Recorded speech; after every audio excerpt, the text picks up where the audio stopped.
Friends, అందరికీ good morning. ఎలా ఉన్నారు? అందరూ బాగున్నారా? నేనైతే బాగున్నాను. బ్రేక్ఫాస్ట్ అయింది అందరిది. మాదైతే అవ్వలేదు. సాంబార్ ఇడ్లీ ఈరోజు. నేనైతే ఇప్పుడు సగ్గుబియ్యం సేమియా పాయసం చేస్తున్నాను. అది చూపిస్తున్నాను. దానికి కావాల్సిన పదార్థాలు: సగ్గుబియ్యం, సేమియా. సగ్గుబియ్యం స్టవ్ మీద పెట్టాను, ఆల్రెడీ కుక్ అవుతుంది. సేమియా వేయించుకుందాం. నెయ్యి వేసాను ఇందులో. స్టవ్ వెలిగించుకుందాం.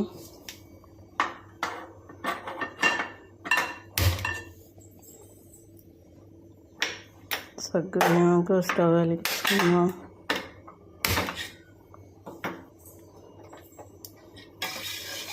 సగ్గుబియ్యం కుక్ అవుతుంది, ఆల్రెడీ కొంచెం కుక్ అయింది.